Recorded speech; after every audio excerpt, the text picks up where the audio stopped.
Hopefully a constructive one. I mean, I've always felt that we're up here in the northeastern corner of Europe, in the geographic periphery, but that we should be in the institutional core and center of the European Union. That's why we're probably the only Nordic country in the Eurozone. We've always been very pro-integration in the way in which we approach the European Union. And if you want an accounting type of contribution, you could say that we're a net contributor to the EU budget.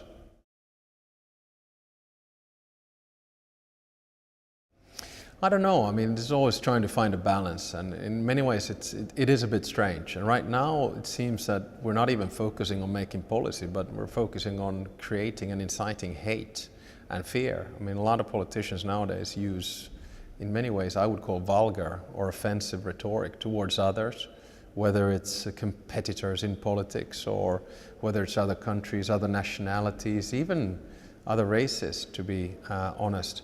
I would like to see rhetoric, but that rhetoric would have to be one of hope rather than fear.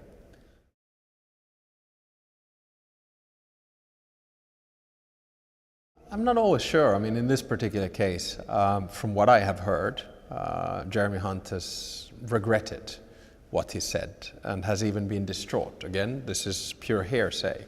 The problem in today's politics is that whatever you say or do, it can be distorted and twisted. Now, obviously, if the message of Jeremy Hunt was that the European Union can be compared to the Soviet Union, then the comment is utterly offensive, no question about it. We're talking about a communist authoritarian regime which killed millions of people, which stole the freedom of millions of people and caused a lot of mayhem and misery. Whereas the European Union obviously is based on peace, prosperity and security and has done exactly the opposite. Now, if he didn't mean that, then it's fine, but how do you interpret it? Was he trying to give a message to the hard Brexiteers, or was he not? I don't know. I don't know the man well enough, but this is how things spin out of control.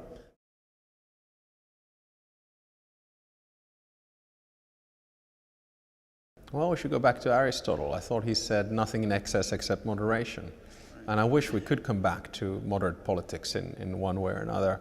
Right now, it seems to be, I think, increasingly extreme politics, whether it's from the left or the right. It seems that facts can be quite easily distorted, and as long as you keep on repeating a certain thing, it suddenly becomes a fact. And it's all part of human nature in many ways. And I'm just wondering how we can rein this back in and have a civil conversation.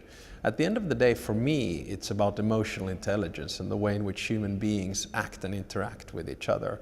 And what I do find today, whether it's social media, or even politicians in just regular dialogue and discourse, it can be quite offensive, and I don't like it.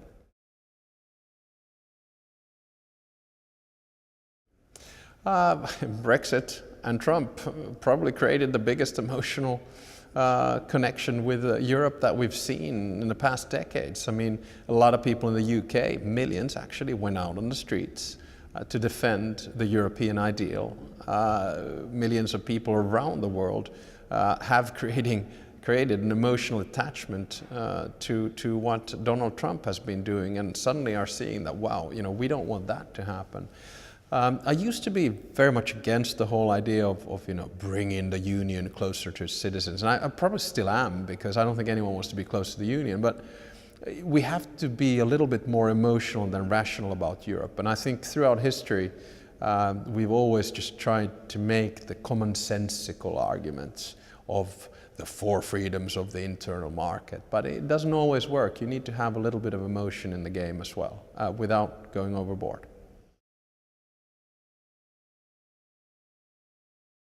Yeah, I hope so. You have to do it 2 ways. One is obviously social media, which is, after all, a big public meeting. And the other one is the physical presence. So you have to be virtually and physically present. You look at someone like Emmanuel Macron, he certainly has had a lot of public meetings as well.